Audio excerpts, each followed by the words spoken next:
Hola, ¿qué tal? Vamos a comenzar la tercera clase de estadística aplicada. Hoy nos toca ver análisis exploratorio y variado, la primera parte. En este caso nos vamos a concentrar exclusivamente en las variables cualitativas. Como recuerdan en la clase anterior vimos el análisis univariado, es decir, a nivel individual de cada una de las variables, tanto para variables cualitativas como cuantitativas. En este caso, bueno, vamos a enfocarnos en las quali y luego en la próxima clase en las cuantitativas y también en los casos en que se mezclan los dos tipos. Esta clase, bueno, la vamos a dividir en una parte sola, se podría decir, donde vamos a ver distintas formas de estudiar las relaciones. Primero, las dos primeras, las tablas de contingencia y la representación gráfica, son muy similares a lo que ya vimos y nos sirven para visualizar los datos. Y luego las media asociación, que en este caso vamos a ver, vamos a recorrer muy brevemente cuatro tipos: chi cuadrado, coeficiente de contingencia, b de Kramer y lambda. Las tres primeras, más utilizadas para variables, para asociaciones asimétricas, simétricas, donde no hay una variable dependiente y otra independiente, y el último lambda, que se suele utilizar en estos casos donde se define una variable dependiente y otra independiente. Bueno, vamos a empezar así muy rápidamente. Ustedes recuerdan el mismo conjunto de datos que venimos trabajando siempre: una matriz de 15 personas con 5 variables, una identificatoria que es el número de alumno, luego dos variables cualitativas, género y país, y dos cuantitativas, lengua y matemática. En la clase anterior, como variables quali, estudiamos género y país por separado. Hoy las vamos a estudiar esas dos mismas, pero en conjunto, ¿no? Entonces, bueno, lo mismo de la otra vez, construimos un conjuntito, una submatriz de datos, una matriz de datos achicada que tenga solo esa información. Esta solamente nos sirve para organizar el recuento de la cantidad de casos, pero no aporta nada más. Las dos que vamos a utilizar son género y país. Vamos a arrancar con lo mismo de la otra vez, ¿no? La tabla de contingencia, que es entender cómo se distribuyen las categorías de la variable y cómo se relacionan entre sí.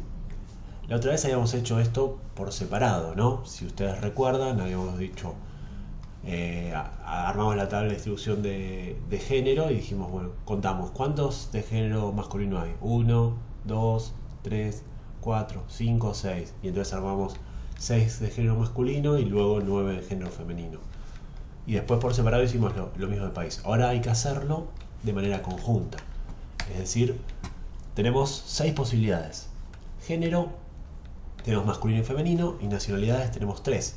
Entonces existen 6 combinaciones posibles: estas 2 por estas 3. Entonces tenemos que comenzar a analizarlo, a contar los casos de esas dos variables. Sería simplemente lo mismo de antes. Bueno, de estos 6 casos que definimos que son masculinos, veamos los países, ¿no? Masculino, este es de Argentina, tenemos uno de Argentina. Tenemos uno de Uruguay. Tenemos otro más de Argentina, así que 2 de Argentina y uno de Uruguay. 3 de Argentina y uno de Uruguay. 3 de Argentina y 2 de Uruguay. Y acá otro más de Argentina, o sea, tendremos dentro del género masculino tendremos 4 correspondientes a Argentina y 2 correspondientes a Uruguay. Y en el caso de Brasil no queda ninguno.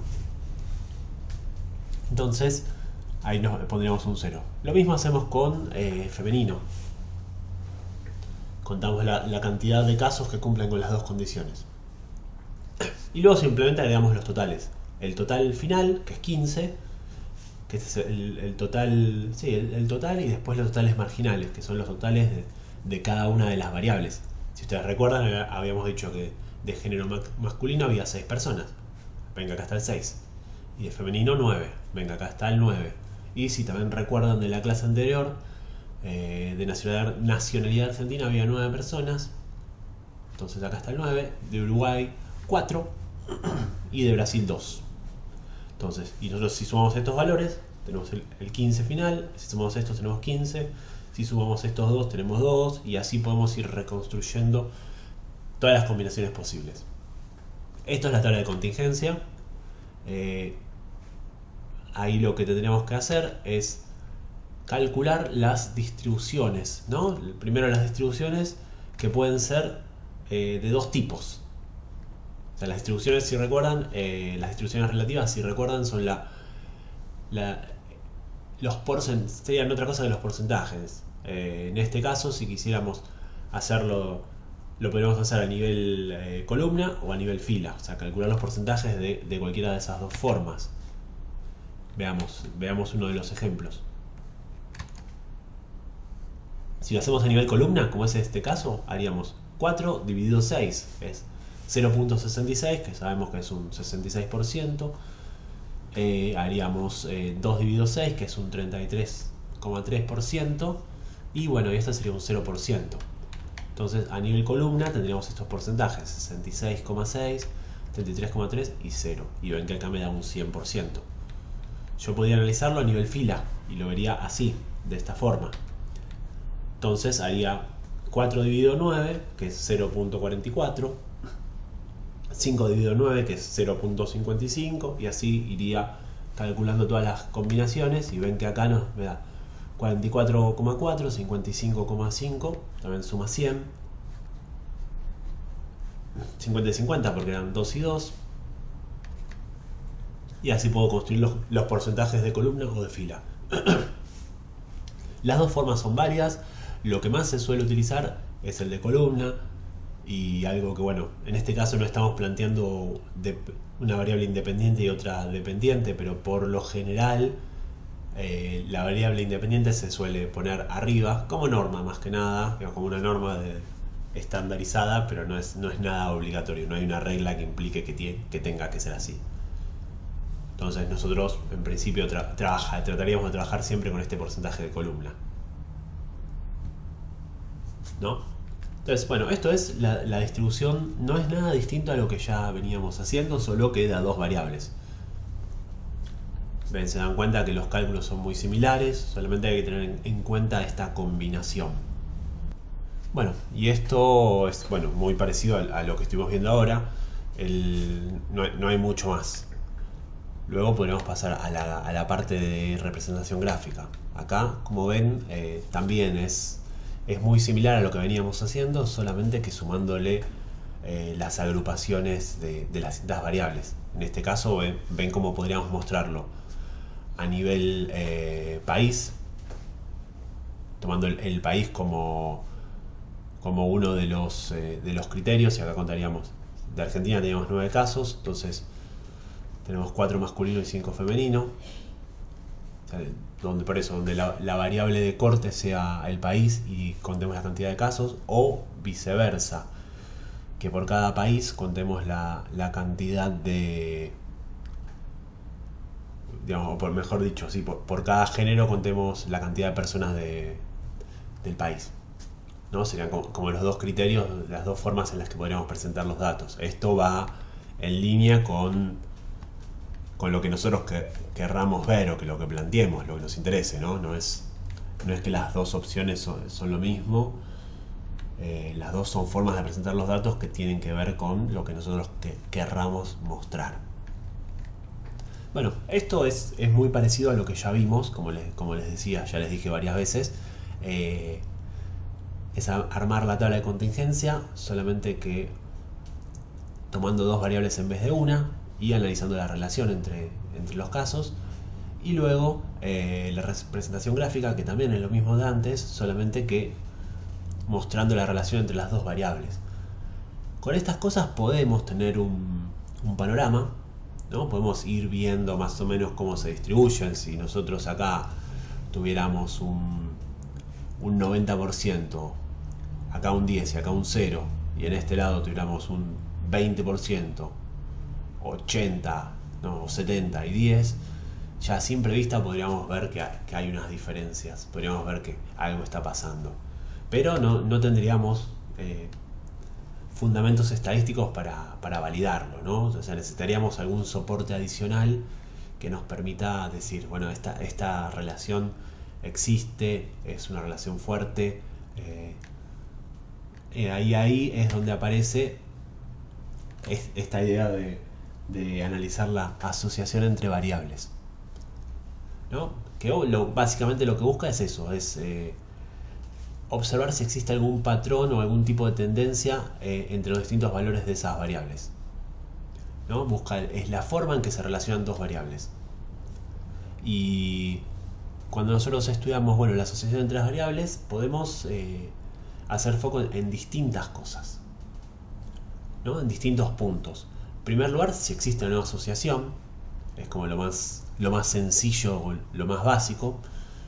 Luego, podemos tratar de focalizar en la intensidad de esa relación, es decir, si es fuerte, si es débil, si es una relación muy, muy marcada o no. Después el sentido, la dirección de la asociación, es decir, si ambas van de la mano, tienen comportamientos opuestos, si tienen comportamientos similares. Esto quizás tiene un poquito más de validez o es más entendible cuando trabajamos con variables numéricas. Ahí quizás podemos volver a hacer foco sobre este punto y profundizarlo un poco más, pero apunta a eso. Y después también este último, la naturaleza de la asociación, si es homogénea, bueno, si es lineal. Esto también quizás esté más vinculado a lo que está por venir en las variables cuantitativas. Y bueno, para evaluar la asociación entre las variables, lo primero que podemos hacer es, como primer punto, y para ya empezar a meterle un poco de estadística a estos datos que estamos viendo, es calcular esto que dice acá abajo, calcular los valores que indicarían la independencia absoluta, es decir, que las variables no tengan ningún tipo de asociación, y compararlo contra las frecuencias observadas, ¿no? Las frecuencias observadas son, vuelvo atrás, estos valores. O sea, nosotros tenemos estos valores, tenemos que identificar aquellos valores que me dirían que no hay ningún tipo de asociación entre las variables, que los casos se distribuyen de forma totalmente aleatoria, es decir, al azar, entre las distintas categorías, ¿no? Que ninguna de las variables influye en la otra. Y luego ver cuán diferentes son esas dos tablas. Para hacerlo no es para nada difícil, ¿no? Lo que se tiene que hacer es partir de esta tabla de frecuencias observadas, que son los datos que nosotros tenemos, y aplicar estas multiplicaciones, ¿no? O sea, aplico los dos totales marginales dividido el total. Entonces multiplico en este caso 9 por 6 y lo divido por 15. En la celda de al lado, ¿qué hago? Bueno, divido 9 por 9. Perdón, multiplico 9 por 9 y lo divido por 15. En este caso, ven que tengo un 4 y 6, es porque el total de Uruguay es 4 y el total de masculino es 6. Entonces 4 por 6 dividido 15, que es el total. 4, que son la cantidad de personas de Uruguay, por 9, que son la cantidad de personas de femenino, o sea, este por este, dividido 15, y así voy haciendo todas el cálculo de los valores al azar, o sea, de las frecuencias esperadas para la independencia estadística. Ahí, bueno, ven que aplicando estos valores me queda 3,6, 5,4, 1,6, 2,4, 0,8, 1,2. Ven que estos números no son posibles, ¿no? O sea, si yo estoy trabajando con variables nominales, estas distribuciones no son lo más adecuadas posibles porque no serían valores posibles. Pero bueno, para este caso estadístico no hay diferencias. Se toma así y se calcula la diferencia. Se obvia ese paso. Pero llegado el caso podríamos llegar a redondear los casos. No se suele hacer, pero se podría llegar a hacer. Pero bueno, miremos las frecuencias observadas y las frecuencias esperadas. Bueno, ya a simple vista se ve que son muy parecidas, ¿eh? De 3,6 a 4, 5,4 a 5, están todos los valores bastante cerquitas. Quizás el más distinto es el de Brasil, ¿no? Que está un poquito más, es el que está un poquito más alejado, pero igualmente son valores muy parecidos. Entonces, esto es un indicativo de que las variables no están asociadas, ¿no? Igualmente hay que hacer hay que aplicar las fórmulas, pero ya viendo los datos nos podemos dar cuenta que no hay mucha asociación. Bueno, pero ¿cómo calculamos este valor, no? ¿Cómo hacemos para calcular este valor que nos diga estadísticamente si hay asociación o hay independencia entre ambas variables?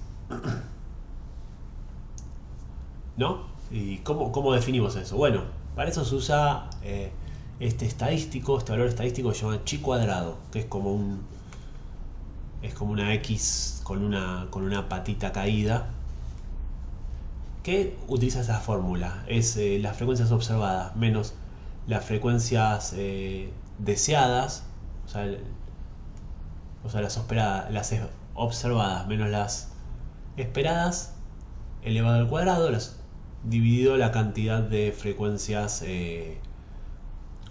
esperadas, ¿no? Entonces, ahí se plantean dos escenarios: una hipótesis nula, que indica que ambas variables son independientes, mientras que la hipótesis alternativa, que indica que las variables tienen algún grado de asociación o relación.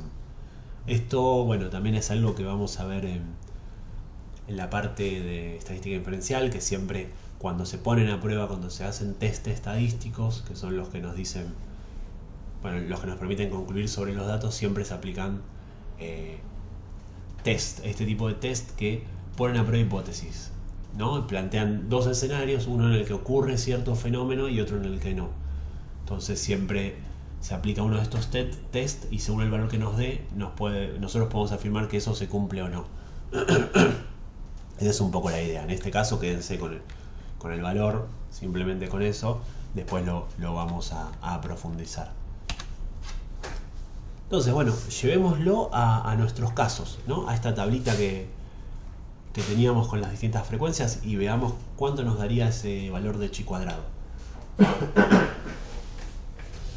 Bueno, tenemos las frecuencias observadas. En el primer caso, en la primera celda, eran 4, y la frecuencia teórica o la frecuencia esperada 3,6. Entonces calculamos el chi cuadrado de esa celda, que es 4 menos 3,6 elevado al cuadrado. O sea, estamos haciendo esta parte, dividido 3,6, que es el valor teórico. O sea, hacemos esta partecita de acá, es esto, y la parte, bueno, y la división es la parte de abajo. Bueno, hacemos estas cuentas, se los dejo para que los hagan. Acá tienen igualmente los cálculos, y tenemos, bueno, el valor chi cuadrado de cada una de estas celdas, ¿no? Ven que todos fluctúan. Una vez que tenemos las 6 celdas, que son las 6 combinaciones posibles, las sumamos y nos da un valor, un chi cuadrado total. En este caso nos da 1.57, que es un valor muy chico. Quizás ustedes no tienen referencia por ahora de los valores de chi cuadrado, pero cuando trabajan con chi cuadrado se van a dar cuenta que los valores que suelen aparecer son altos. Entonces un valor así ya es un indicativo de que no hay una asociación entre las variables. Pero bueno, ¿cómo validamos este valor, ¿no? El chi cuadrado. Bueno, lo que se debería hacer, lo adecuado, es trabajar con unas tablas estadísticas que nos indican cuál es el valor chi cuadrado que deberíamos tomar como punto de corte. Nuevamente, no se vuelvan locos con esto ya es un tema. Entender esta parte de las tablas estadísticas es meterse de lleno en estadística inferencial y entender muchos conceptos que están por detrás. Por ahora, olvídense, porque Por suerte, todo esto que les estoy mostrando hoy en día se puede hacer con alguno de los software estadísticos apretando un botón. Así que no va a ser necesario que se pongan a ver estas tablas estadísticas, sino que entiendan de dónde salen los números, ¿no? Entonces, en la tabla estadística tenemos un valor P, que este valor P a lo que apunta es al nivel de confianza que nosotros tenemos. Como si recuerdan en la primera clase cuando hablábamos de estadística inferencial, habíamos hablado que maneja un grado de incertidumbre, ¿no? Que nunca los resultados a los que llegamos sabemos que son 100% certeros, sino que se busca acercarse a esa certeza, pero nunca se logra el 100%. Si nosotros queremos acercarnos, necesitamos que los valores a los que obtenemos sean cada vez más distintos para nosotros poder garantizarnos con más confianza que lo que estamos diciendo sea cierto. Entonces, en este caso a mí el chi cuadrado me da 1,57, ven que es un valor muy bajo. Si yo con un 95% de confianza para los grados de libertad, que los grados de libertad son la cantidad de celdas que se pueden mover de manera autónoma, también no le den bola por ahora, es un caso, es algo medio también complejo de entender. En nuestro caso sería 4 las celdas, los grados de libertad, y para un 95% de confianza, es decir, que estemos un 95% seguros de lo que decimos, el valor de chi cuadrado debería ser mayor a 14,86. Ven que está muy lejos de serlo. O sea, si así fuera, si a nosotros, por ejemplo, si nos hubiera dado chi cuadrado 20, nosotros podríamos decir con un 99% de confianza que esas variables están asociadas. Y así, bueno, les repito, es complejo esto, es complejo entender la lógica de cómo funciona, más si nunca lo vieron. Quédense con la idea esta de que el valor chi cuadrado tiene que pasar cierto umbral para considerarse válido, adecuado y permitirnos concluir que existe asociación entre las variables. En este caso ven que estás lejísimos de alcanzar ese punto. O sea, desde el 1,57 al 14 hay, bueno, un montón. Bueno, el chi cuadrado es como la herramienta básica que se utiliza, lo más sencillo. Bueno, quizás no sea tan sencillo, pero es lo más básico. Pero tiene un problema importante. Es que no se encuentra estandarizado. Entonces, este valor crece hasta el infinito, ¿no? Ven que acá los valores son cada vez más altos. Y cuando trabajamos con conjuntos de datos reales, que suelen tener miles de casos, estos valores pueden ser enormes. Entonces, si bien eso nos sirve para un análisis puntual, no nos permite comparar nada, porque lo podemos utilizar para ese caso y listo. No nos permite hacer una comparación entre dos cosas distintas, porque a menos que tengan la misma cantidad de casos, los valores de chi cuadrado van a ser diferentes. Es más, digamos, en los casos en los que haya mucha diferencia, o sea, haya más casos, el valor de chi cuadrado por lo general va a dar más alto. Y también hay un fenómeno que se da que si se trabaja con muchos casos, con miles de casos, chi cuadrado suele dar con este valor significativo, aunque quizás necesariamente no lo sea. Entonces tiene como esos problemitas. Entonces,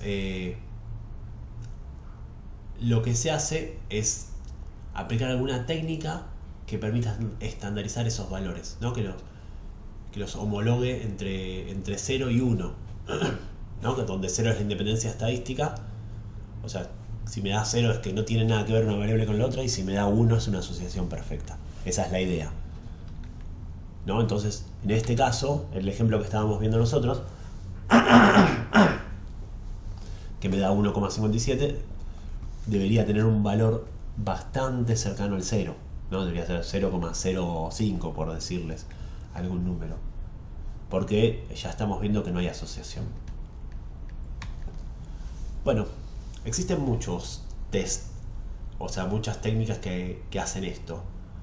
Los dos más sencillos son estos dos que les presento, que son con los que vamos a trabajar, que son el coeficiente de contingencia, que ven que, si se dan cuenta, son mini adaptaciones del valor de chi cuadrado que intentan ajustar esto.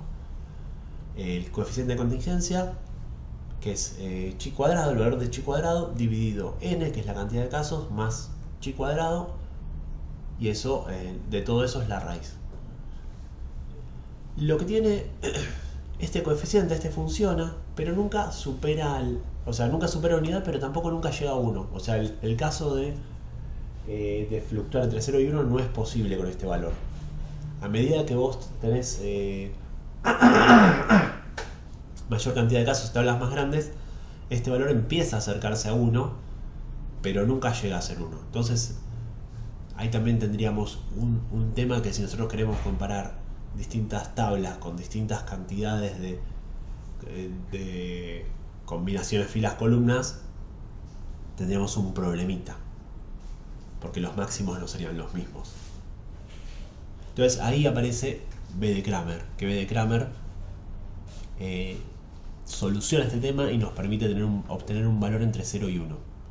La B de Cramer, como ven, también es una variación es como un ajustecito que se le hace a chi cuadrado, y la fórmula es chi cuadrado dividido n, que sería este mismo n, por el mínimo de filas o columnas. O sea, tendría que ver cuál de las dos hay menos y restarle 1. En este caso, si recuerdan, voy a volver un poquito para atrás, nosotros teníamos 3, o sea, teníamos 2 y 3. Entonces 3 menos 1 es 2 y 2 menos 1 es 1. Entonces, el mínimo de entre 2 y 1 es 1. Y en este caso, bueno, la fórmula terminaría siendo 1,57, que es el valor de chi cuadrado, dividido 15, porque es el valor total, por el mínimo, que el mínimo es 1. Y de esa forma, bueno, obtenemos el valor de la B de Cramer. Todas estas medidas que vimos son medidas simétricas, es decir, que nos muestran asociación o no nos muestran si existe asociación y el nivel de asociación. No está mejor dicho, chi cuadrado nos muestra si existe o no asociación. El coeficiente de contingencia y B de Cramer le suman además el grado de la asociación, ¿no? Si es débil, si es fuerte. Pero todas esas son medidas simétricas, es decir, que no establecen si una variable es dependiente de la otra, sino que se mueven juntas. No le importa analizar eso. Hay otro conjunto de técnicas un poquito más complicadas, que lo que intentan es establecer cómo impacta una variable sobre la otra, ¿no? O sea, cómo teniendo una podemos predecir mejor la otra. Y esas son estas familias de técnicas que se llaman, que entran dentro de esta idea de reducción proporcional del error. Y acá, les dejé la definición, quizás queda un poco más claro. Son medidas de asociación que expresan la proporción en que se consigue reducir la probabilidad de cometer un error de predicción cuando al intentar clasificar a un grupo o caso como pertenecientes a una categoría de la variable.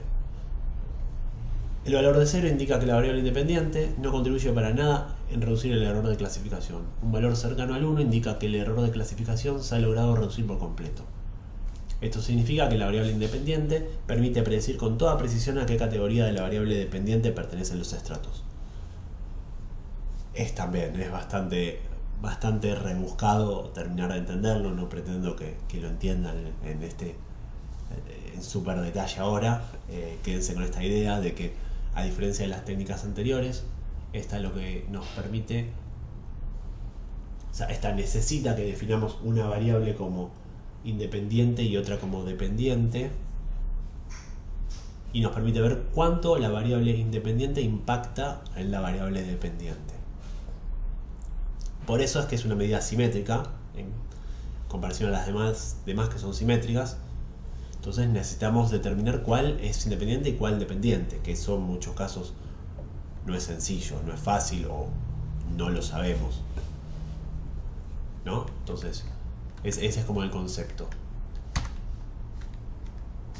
La fórmula que utiliza es así, es un poquito más complicada, ¿no? Donde acá tenemos, bueno, la sumatoria y después tenemos f sub i es la suma de las frecuencias máximas de la variable independiente, fd es la frecuencia máxima de los totales de la variable dependiente y n es el número de casos.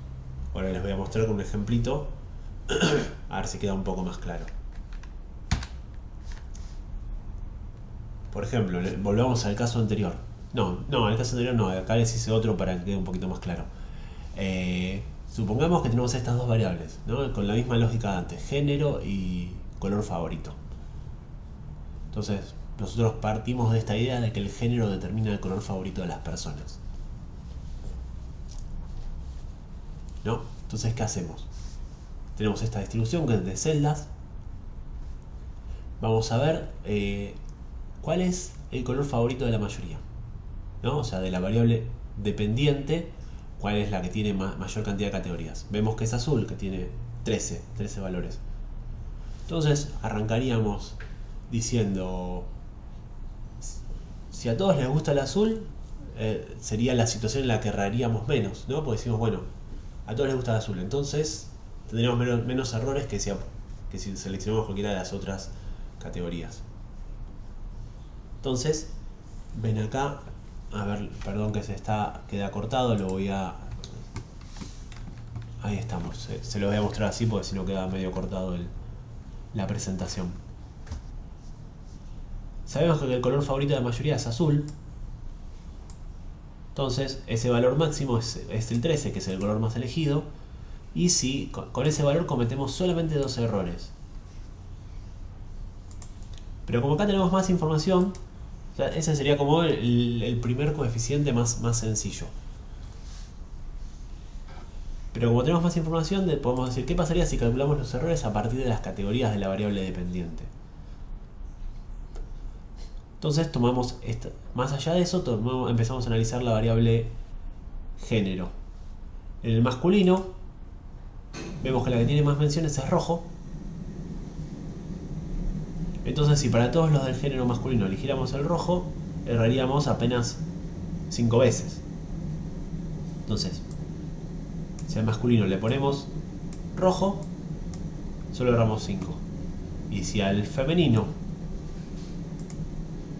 le ponemos azul, que es el valor con mayor cantidad de frecuencias, solamente erraríamos 4 veces. Ahí sumamos estos 2 errores de las categorías. Y tomamos, bueno, volviendo a la fórmula esta, que lo voy a volver a pegar acá. Lo voy a hacer acá en el momento para que se termine de entender. Ven que la fórmula es un poco compleja. Es 12, que es el color más elegido, menos la suma de los errores, que sería 9, dividido 12. Y eso nos da 0.25. Aparte, bueno, como les decía, la fórmula es un poco compleja, es un poco rebuscada. Por suerte, los distintos test estadísticos nos van a permitir realizarla de forma más sencilla, que es lo que vamos a ver en el próximo video. Eso es un poco toda la idea de las distintas técnicas que vamos a ver para el análisis de variables cualitativas, ¿no? Chi cuadrado como la primera medida de asociación, luego los coeficientes de contingencia y B de Kramer como estas variantes para estandarizar a chi cuadrado, y por último el coeficiente lambda como algo distinto que nos permitiría analizar situaciones donde conocemos variables dependientes e independientes.